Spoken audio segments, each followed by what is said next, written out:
My friends, it's time to start. My name is Åsa Konrads and I'm a member of parliament, and I'm also honored to be the president of the leadership group here in Parliament for Sweden India. And that is the reason why I have the honor to be here today and welcome you to Parliament and for this hopefully very interesting seminar we will have about the electoral system in India. And by that I would like to hand over the microphone to Mrs. Ambassador. Welcome. Thank you. Good afternoon and very warm welcome to all of you. I don't think I have a speaking role for this afternoon, except to say all my thanks. So, of course, my first thanks is to Madam Åsa Konrads, who is the President of the Friendship Group for India in Parliament. Honourable Åsa, thank you so much for all your support and all your friendship, and the fact that you have really been so extremely helpful to us in organising this very intimate talk and interaction that we will have on the Indian elections. And I'd also like to thank the Institute for Security and Development Policy, the ISDP, and its director, Niklas Swanström, for organising this event and for all the support and friendship again towards the Embassy of India. A huge thanks to Dr. S.Y. Quraishi for his presence here and for agreeing to speak to us about the Indian elections. It's a very interesting title, A Billion Ballots, Managing the World's Largest Democracy. You can well imagine, with 1.3 billion people and almost a billion ballots, what a mammoth exercise it would be to conduct elections in India. The one thing since 1947 that India can rightly be extremely proud of is its democracy. And the fact that we haven't failed ourselves, we haven't failed our constitution, we haven't failed our people, is a testimony to the fact that our elections are conducted in a most free, transparent and just manner. And we are going to learn a lot of that from Dr. S.Y. Quraishi, one of the most respected Indians today, who has been our former Chief Election Commissioner, but who has also been an extremely,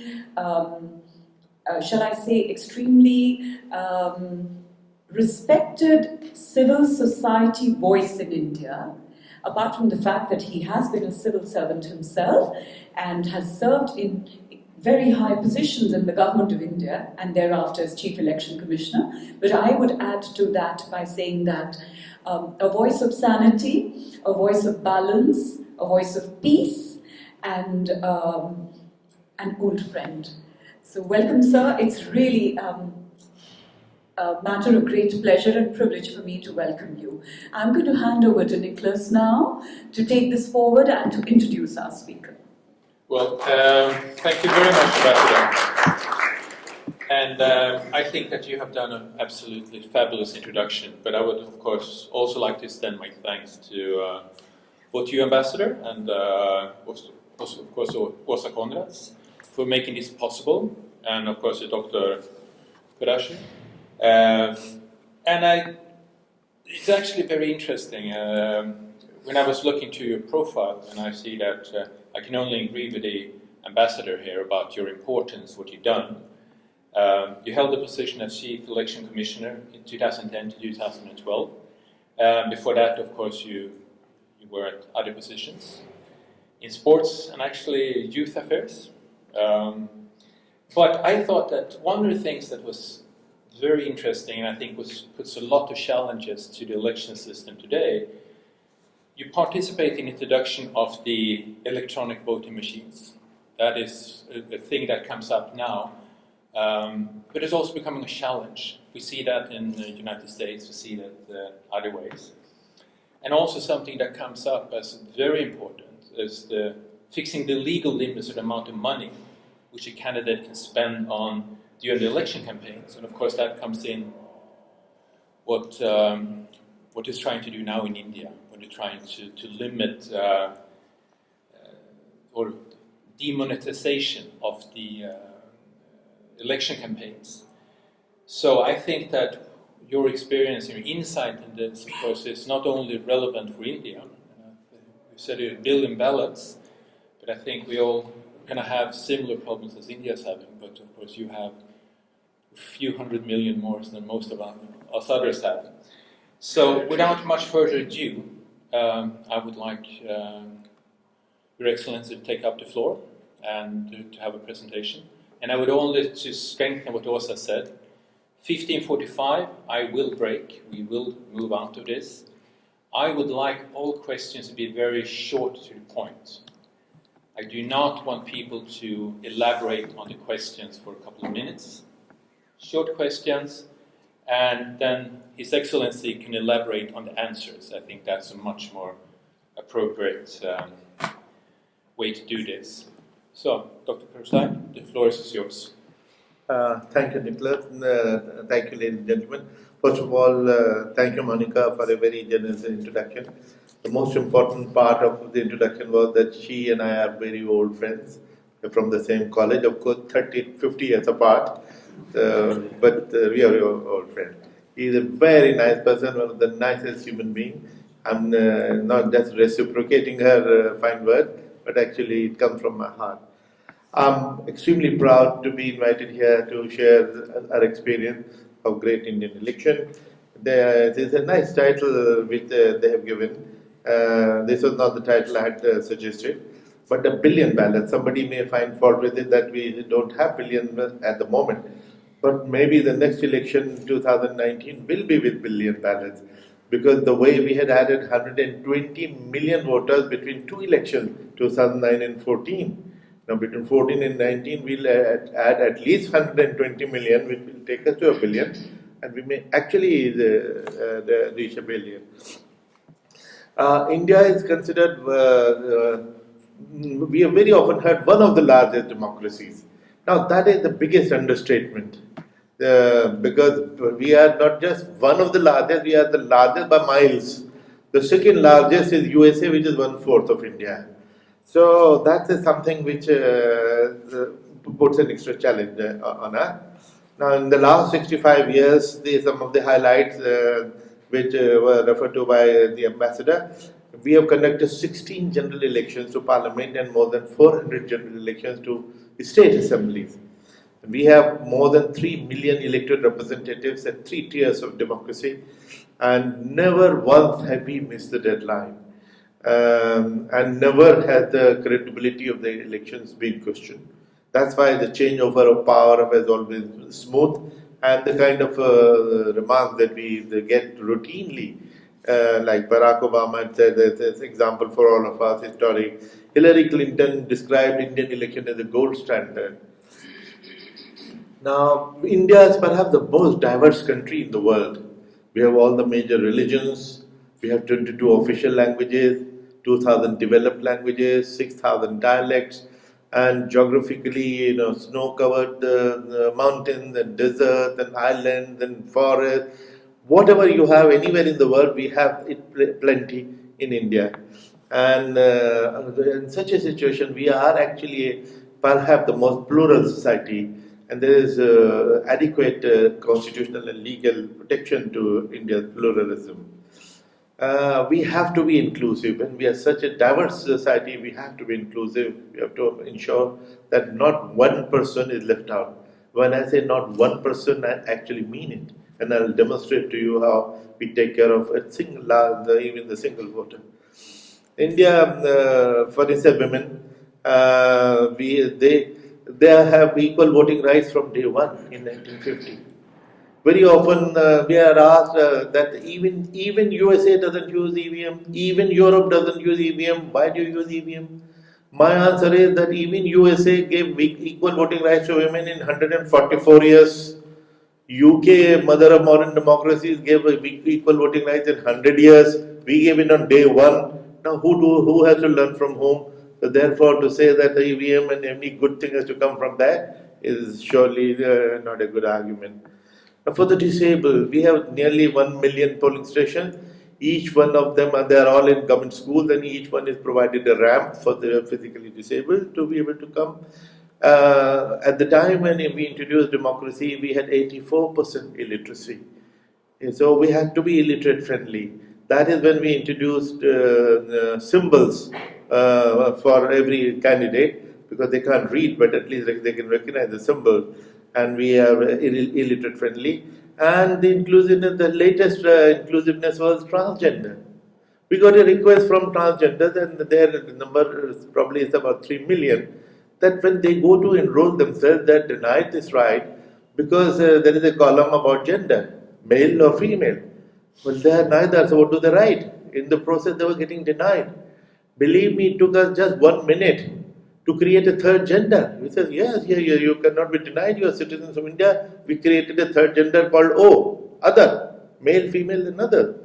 5 years down the line, the Supreme Court, the case had gone to Supreme Court, another case, and Supreme Court also came to the same conclusion. I'm sure their decision must have been made a bit easier after our successful 5 years of experience. Now, the last election which we had was the largest election in world history ever.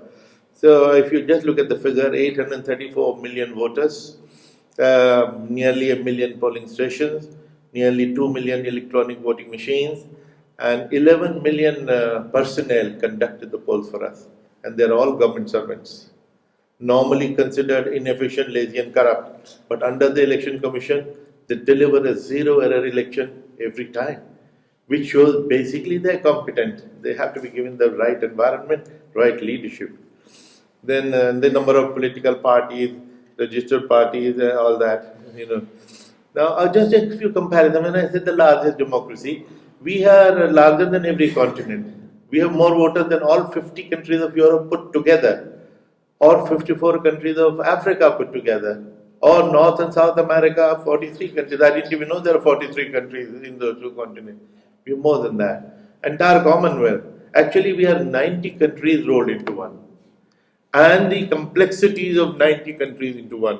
Any problem, militancy, terrorism, what have you anywhere, we have it in India, and we have to deal with this. Now, it's not just the size. You might say that if you have so many voters, what is the big deal? That is your population. So, but then, if the complexities are even more important.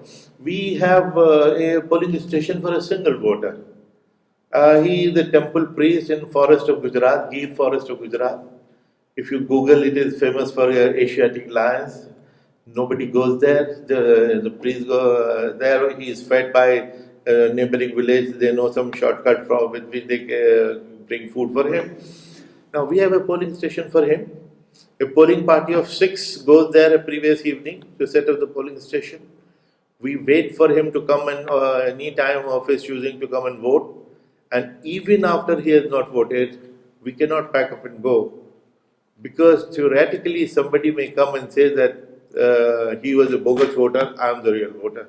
So we wait for the challenge to happen, and only at 5 o'clock with all others, we close the booth.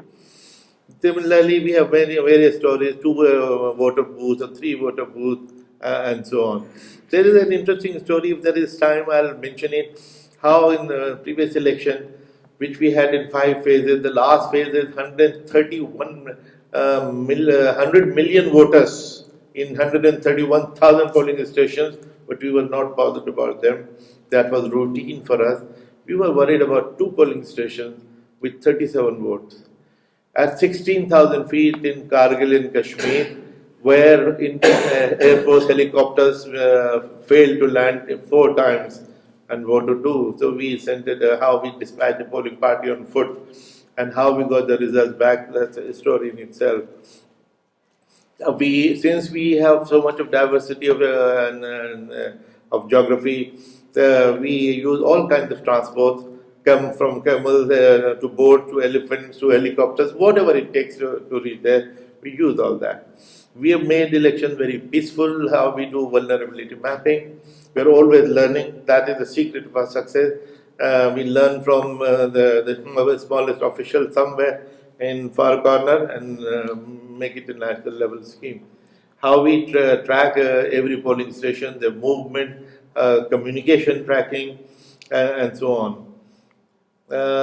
We have to ensure the cordial relationship with all stakeholders, particularly political parties. We consult them all the time, but last word is ours.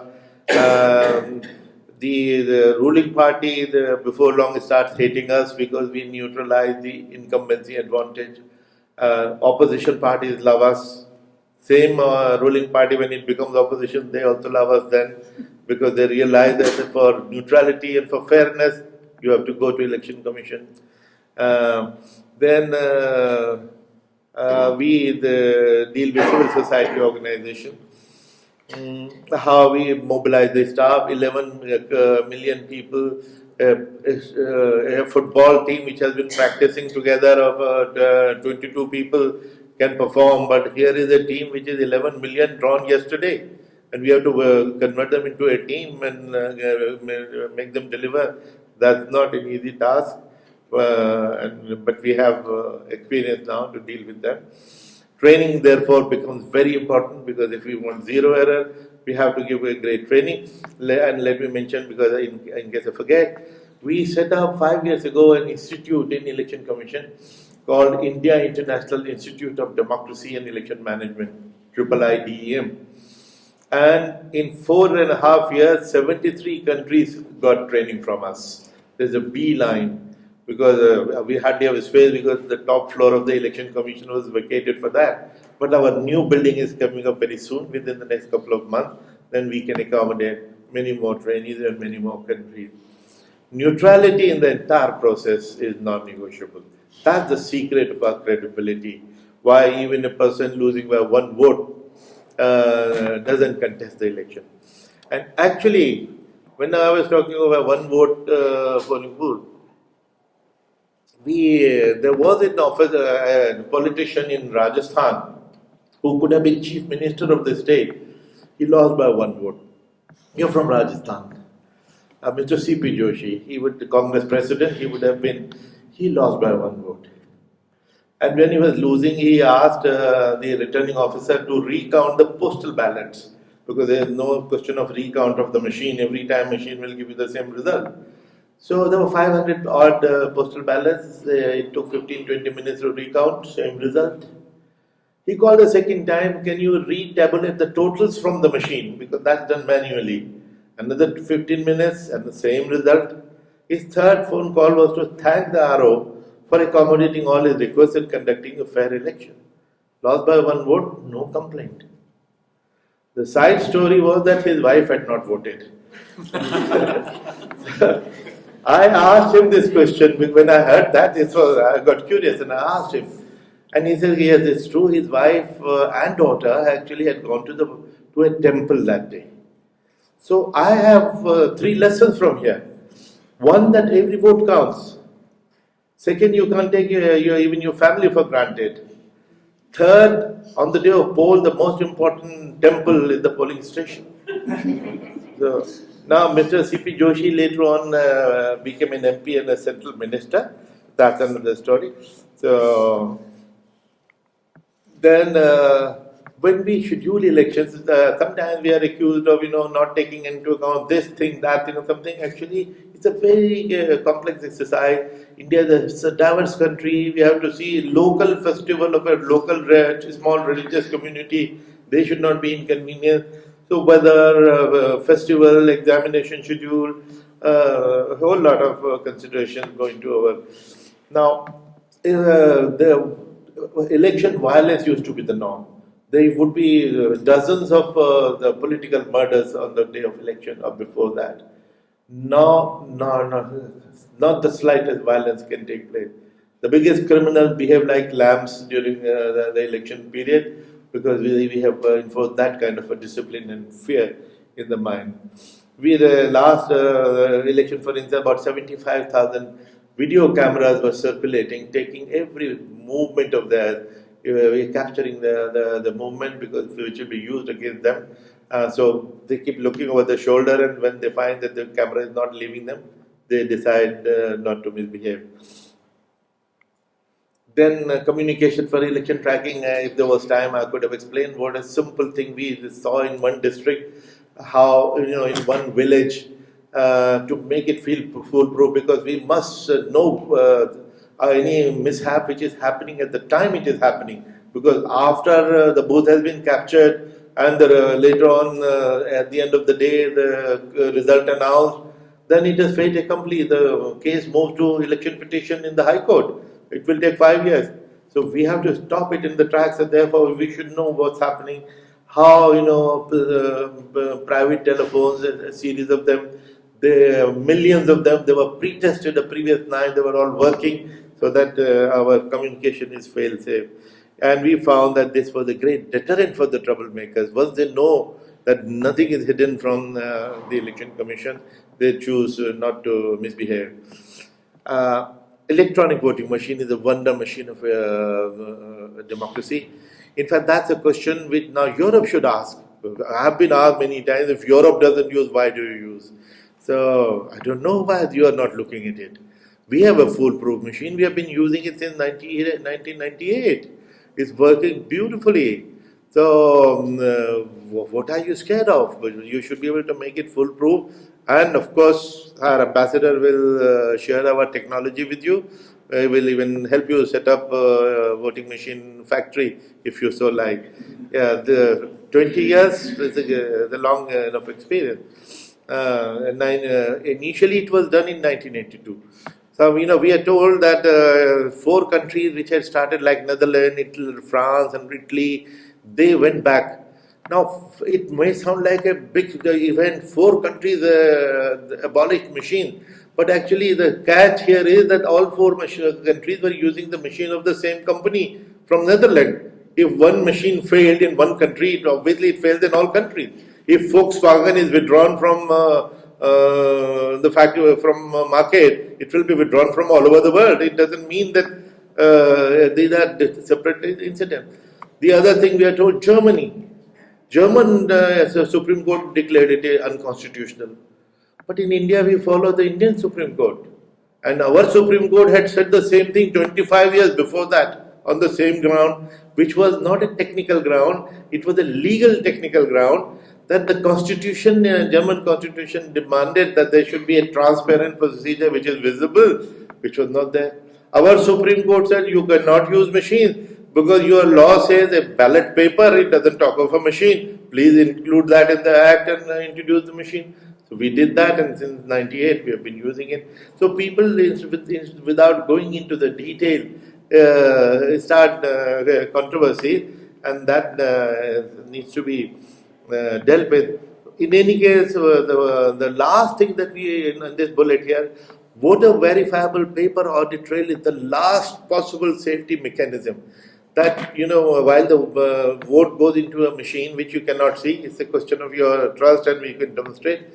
You see, there is a printer attack, there is a small screen.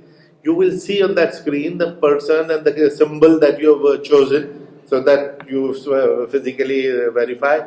The slip will cut automatically and go into a sealed box. In case of a very close margin, you can compare the two figures. Thousands upon thousands of them have been compared. The entire state of Goa went to poll with using VVPAT. In the entire state, only in one constituency, only 4 machines were questioned, and the slips from the VVPAT were counted and they tallied. So, after that, I think the Indian machine become the last word, and therefore it needs to be looked at by the world, particularly Europe. Now the model code of conduct. This is another innovation, which is a gift of political parties to themselves for self-discipline. No personal attack, no hate speech, no appeal in the name of communal and caste consideration, and the party in power is completely disarmed. Their flags from their cars are removed. Even the union cabinet cannot even consider an agenda which can be considered populist, because they leak it out that they were considering giving some concession to the people, but thanks to this wretched election commission we didn't allow, but then they get the advantage. because they have expressed their intention. We said you will not even discuss it in the cabinet. Please get the agenda cleared from us before you bring it up. As a result, the incumbency advantage is totally neutralized. These are the checks they cannot mix official tour with campaigning. They cannot use official vehicles, aircraft. All public places will be equally available to everyone. The Prime Minister has no extra benefit that this place will be given to one priority. First come first is the principle, and so on. No fresh appointments. Once the model code has been introduced or the election is now, you cannot make any new announcement. You cannot announcement of any financial sanctions or any new scheme, because they will give you political advantage. That is not acceptable. We use all kinds of technology, high technology.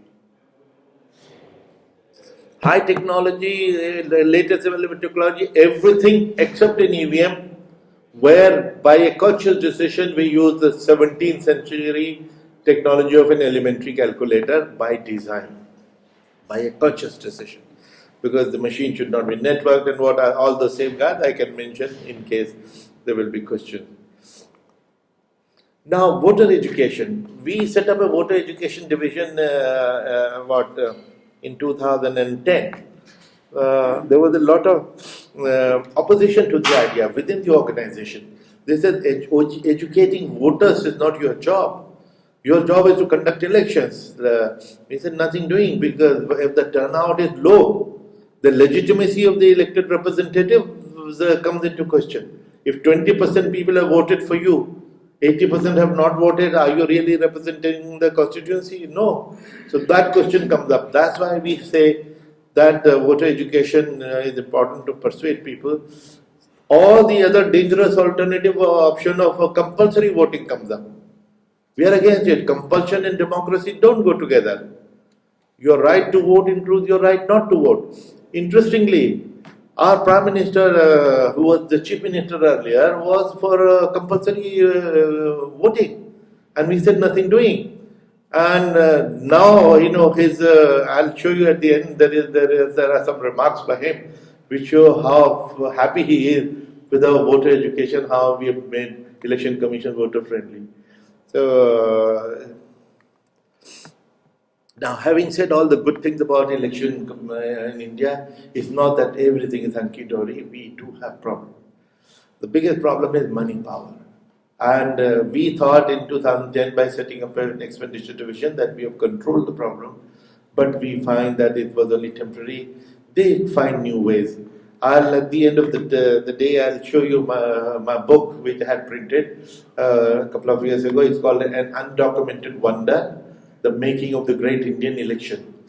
There I had identified 40 modus operandi of cheating in the election, abuse of money power. But that is what we had discovered till then. Now they have many more new modus operandi, and we'll have to update it. So that continues to be a biggest problem.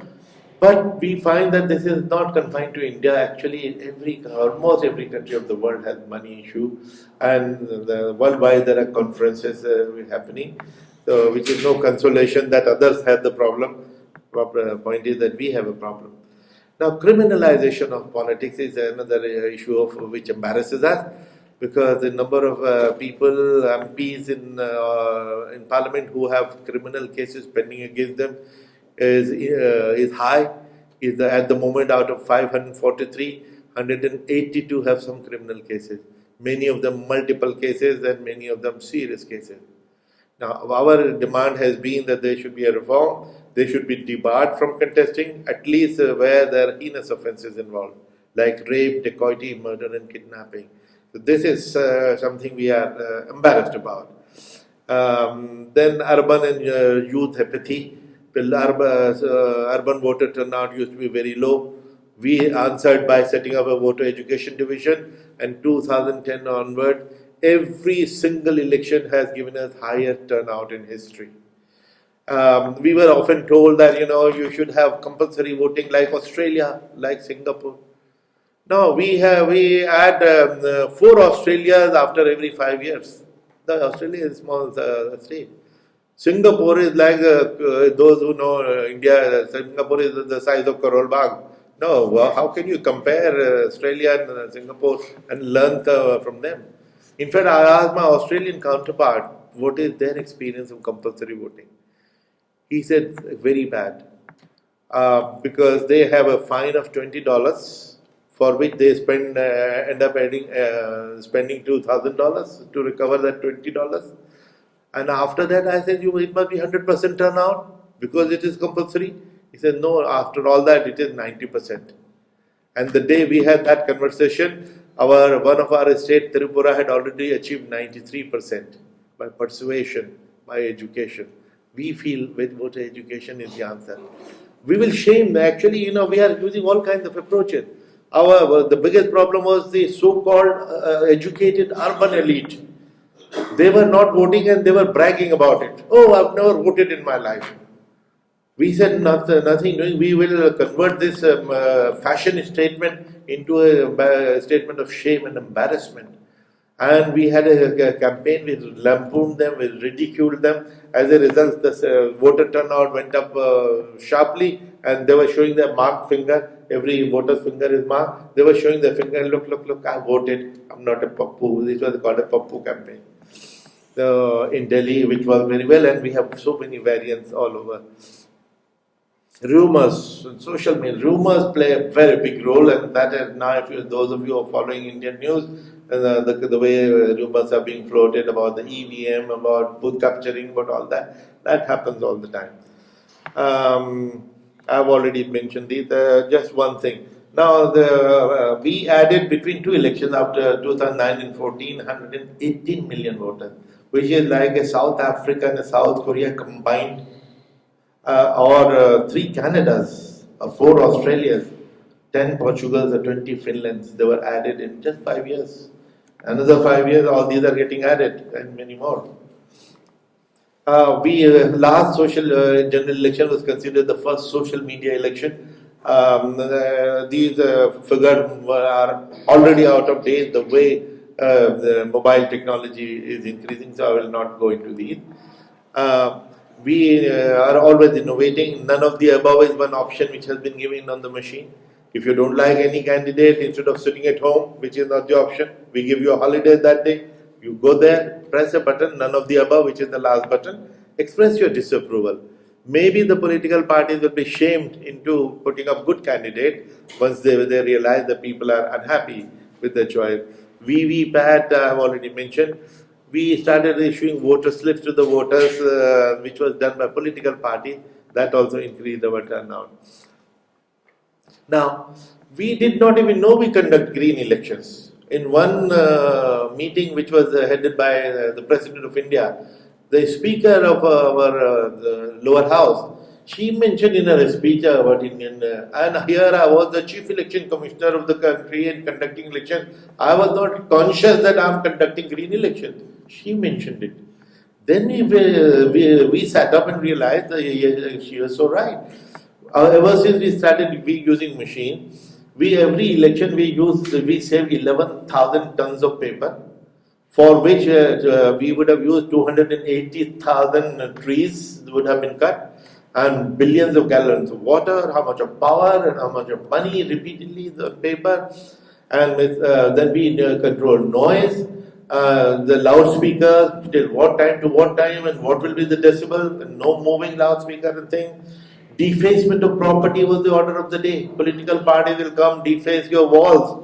Vote for me, vote for this party, vote for this signal, and you will end up spending thousands of rupees to clean up those walls.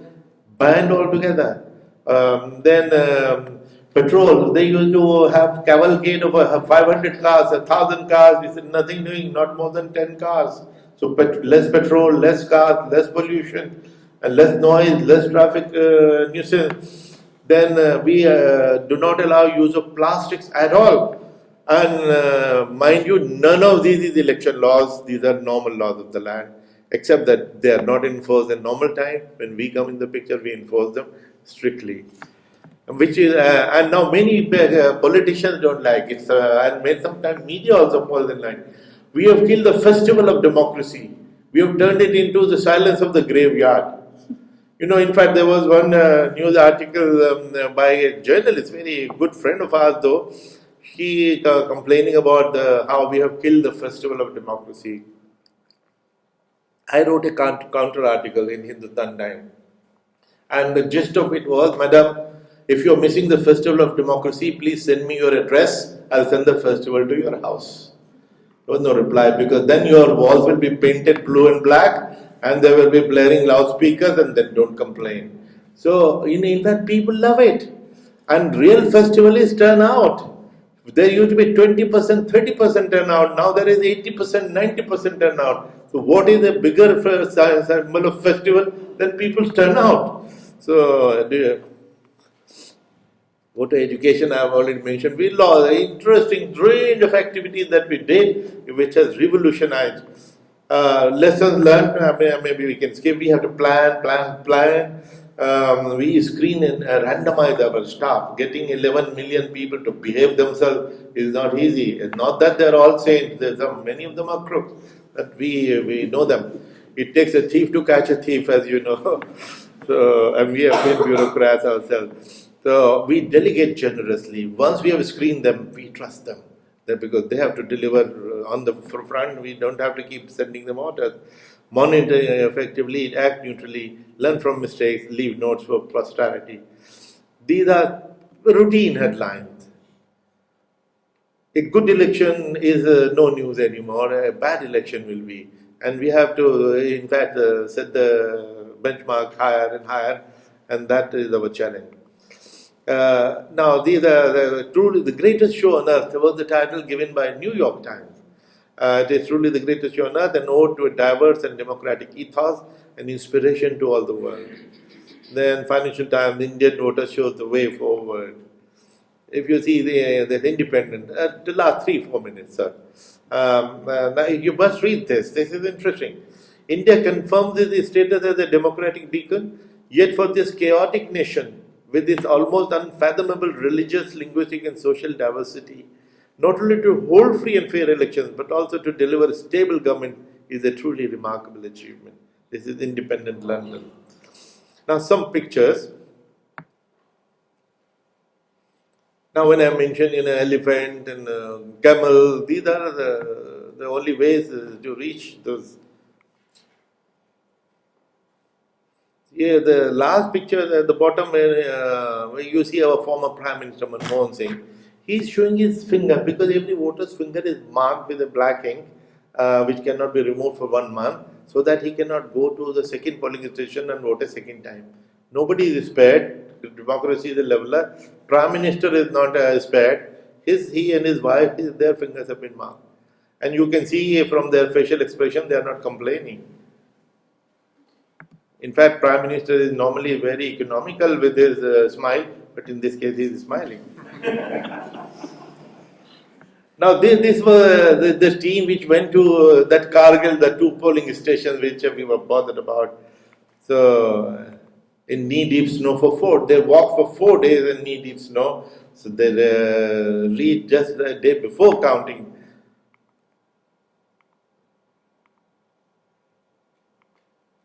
This is when machines are coming back and our officers are looking at the document, whether there is some evidence of some mischief somewhere, because we do not count the same day or even the next day, for which we are criticized as being inefficient and stupid, which is not true. We are looking at this paper because sometimes we may have to order a repoll. Because if any hanky-panky is discovered after the announcement of result, you can't do anything. It goes to election petition. Therefore, we keep 3 days margin to order a repoll. Sometimes we have ordered the repoll of the repoll till we are sure that the poll was fine.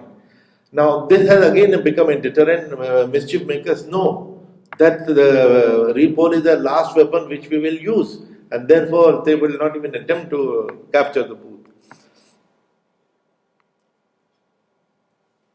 Now here you will notice a small queue of women.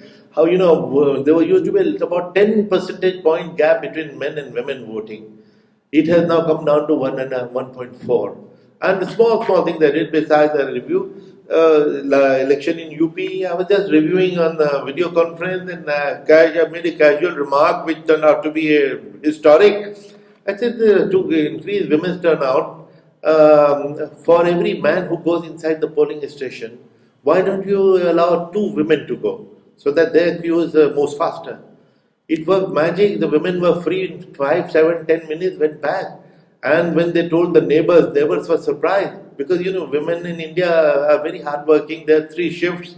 They are have the longest working hours. So they were able to come and vote, and it worked wonders. And now in UP, in the same election, the increase in women's turnout was 45%. 45% increase in women's turnout. They broke all records. As a result, the gender gap has come down drastically from 10% to 1.4, and now it will disappear. In half of the state, more women came out and voted than men, although their absolute numbers are less in India.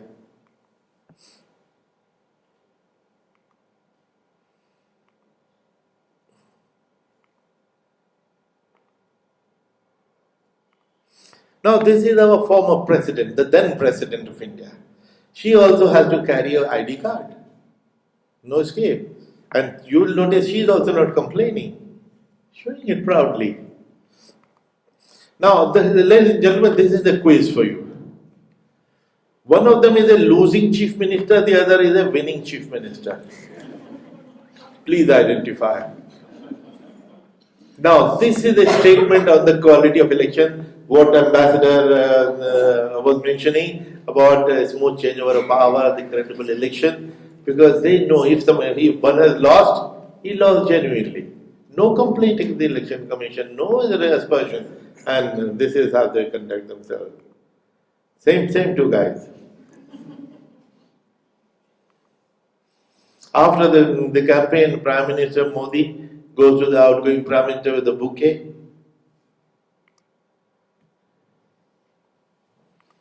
Thank you, ladies and gentlemen.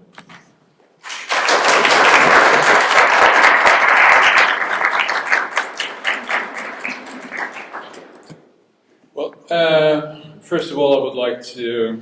Now I understand why the ambassador spoke so fondly about you.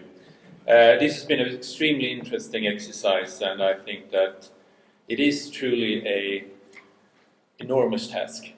And I think it has been a great privilege to be such an important part of that as you've been. One thing I would like to point out, on a much smaller scale, Estonia is one of the, from a European point of view, maybe the leading country which has now digitalized their voting procedure. Unfortunately, Sweden and many other countries has not followed the path of neither Estonia nor India. So I do think we have a lot to learn. What you pointed out, one of the issues I'm really interested in is talk about paid news and the paid news that comes in as a challenge to the election procedure. We now, of course, have fake news as well with this new terminology that has been coming up in the second largest democracy.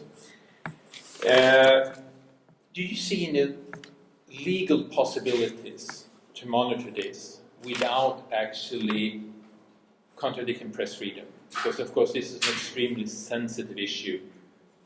Democratic freedom versus press freedom, and how do you manage this extreme dilemma? And then I will open up for the audience. And I will actually hand this one out, and we will keep this one at the table. And if you want to ask questions, raise your hand. One question, and then you can ask another question later.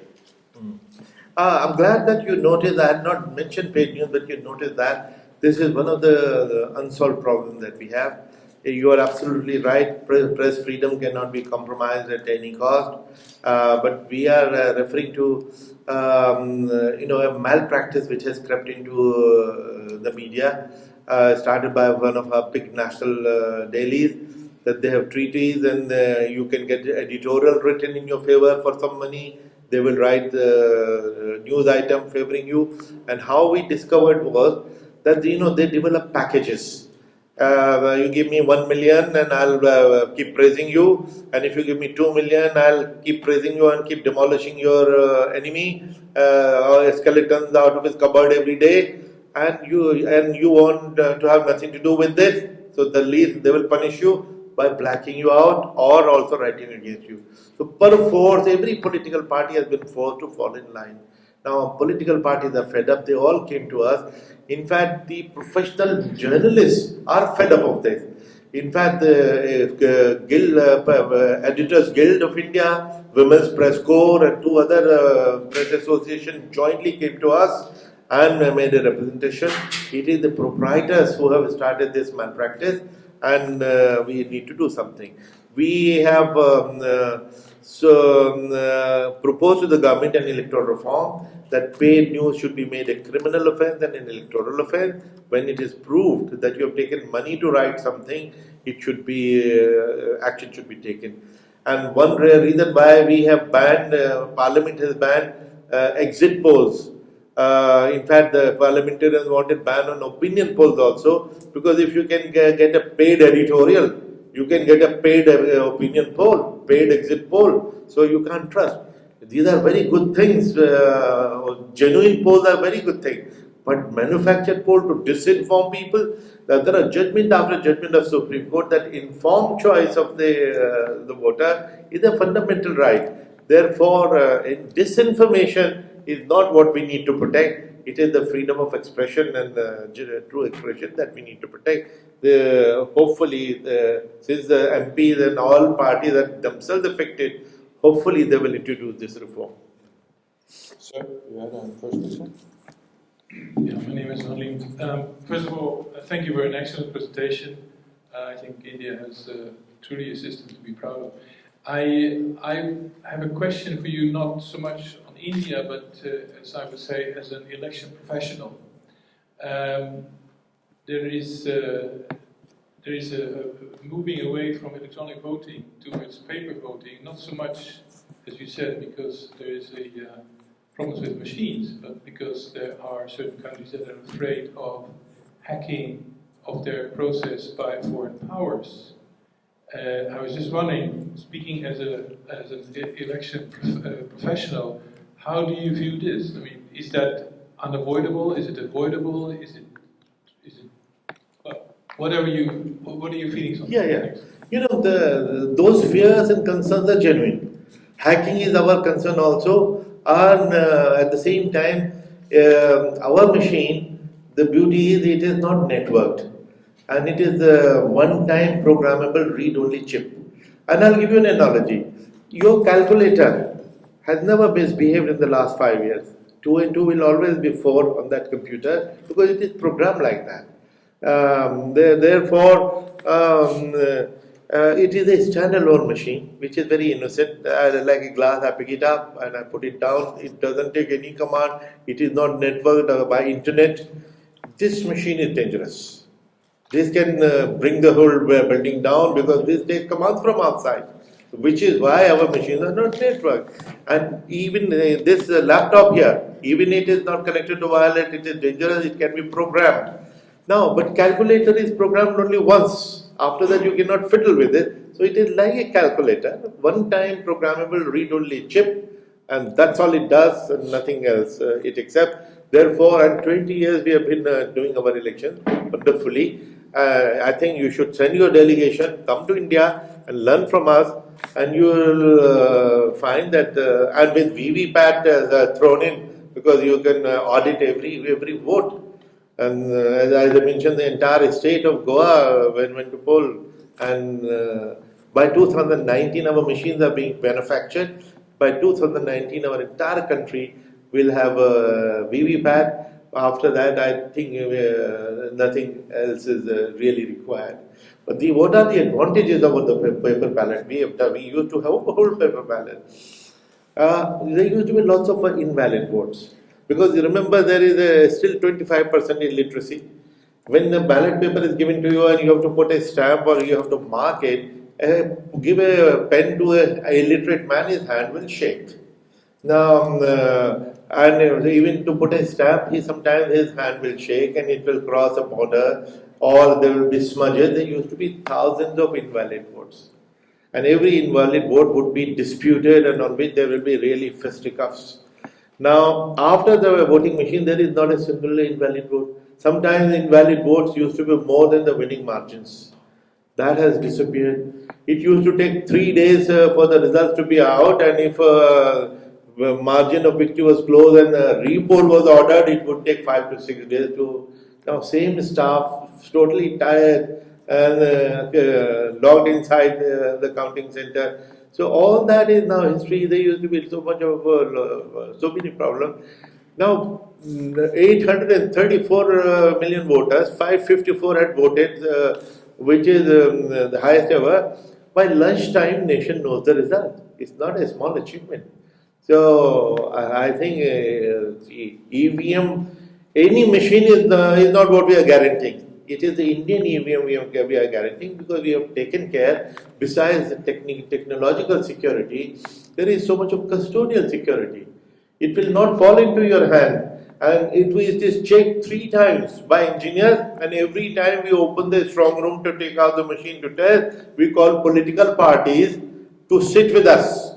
Somebody said that, this machine is very smart up to 100, because we do three times we do mock poll. 100 votes are cast, see the result. If it is behaving fine, certify, and then we will start the poll.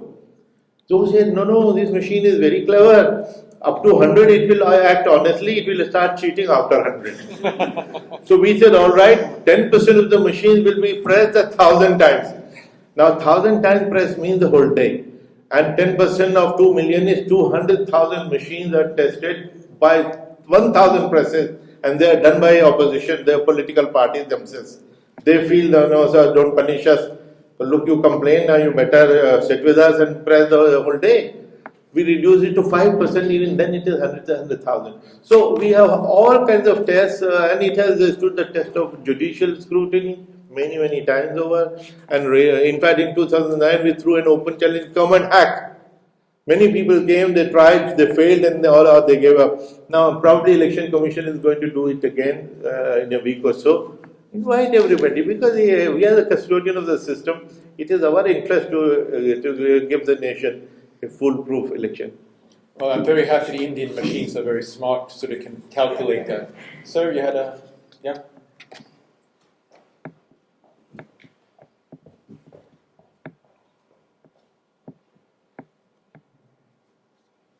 Thank you, Stockholm University. Thank you for a very good lecture and also very impressive process. We are in times of terrorism, also here in Stockholm, just a few weeks ago, not many 100 meters from here. So we have also been exposed to that. So 2 issues related to terrorism and the voting procedure. First of all, you have a security issue for the integrity of the voting process. And the other aspect is the voters, the potential. Persons have inclinations for terrorist parties or something like that.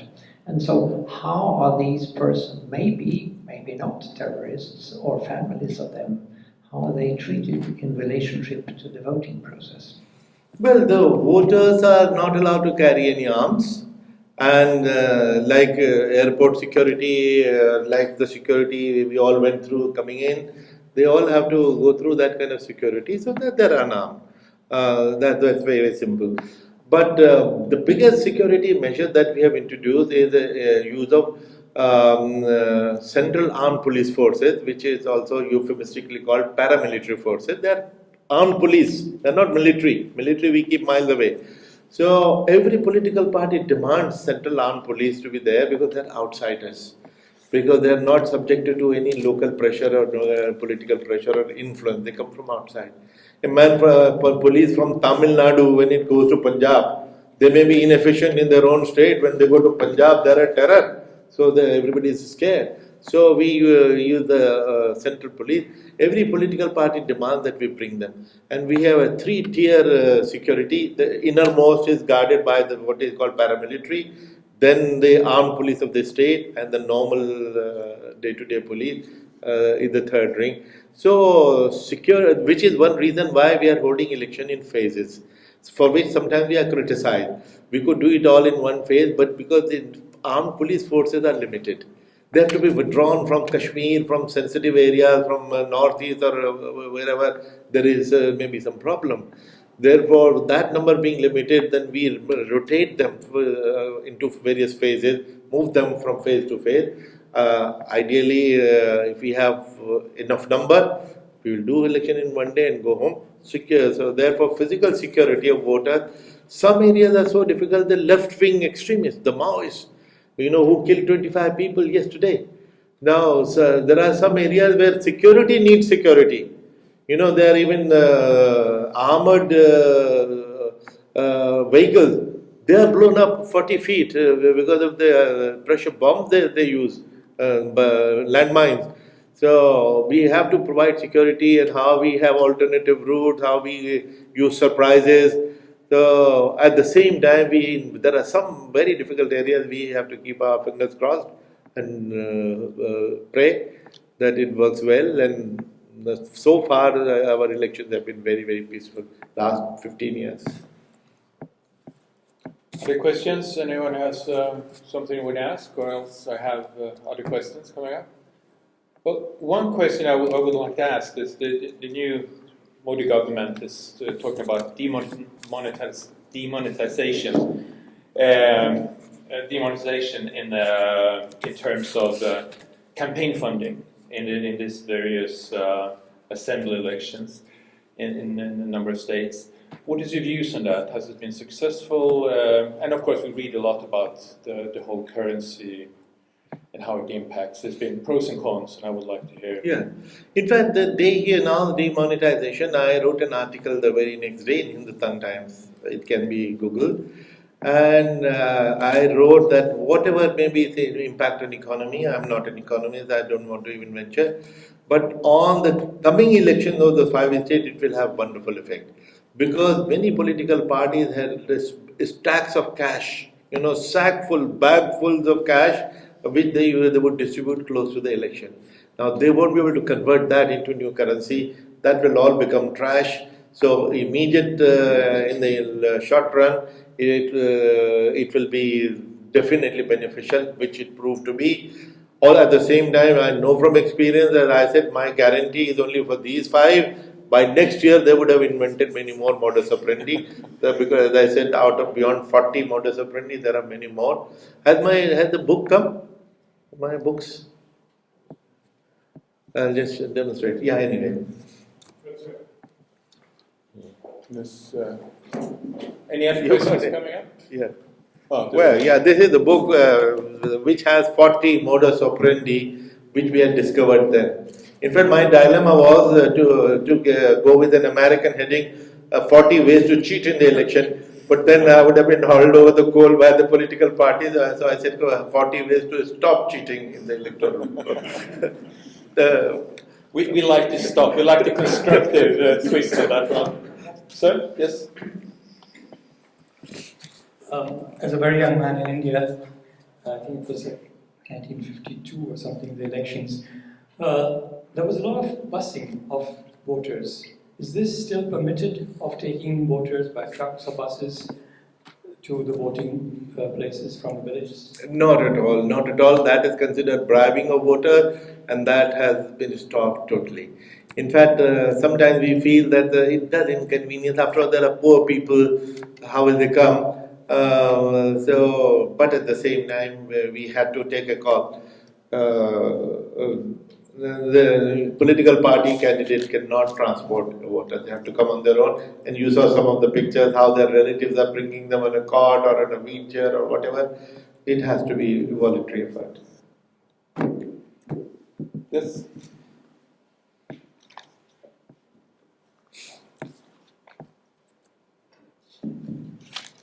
Thank you for a very interesting talk. I'm an intern with the ISDP.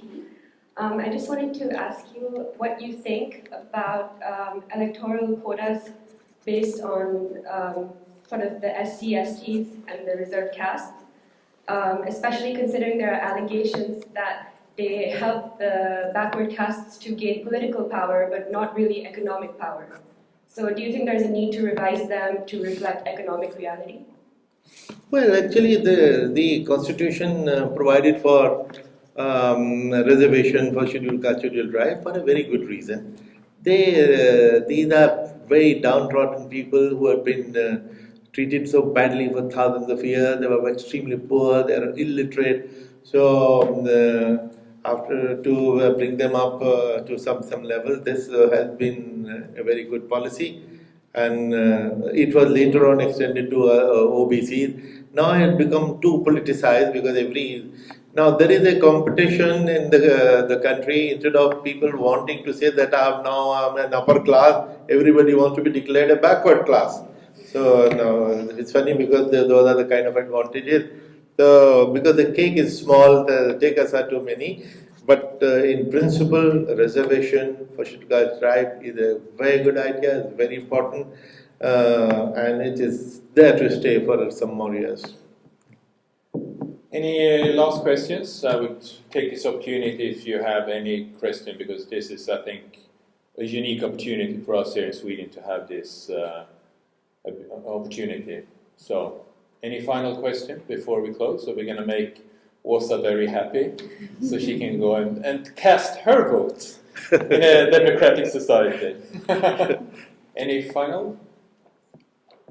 Well, then, Your Excellency, Thank you. I would like to extend our deepest gratitude for taking this opportunity.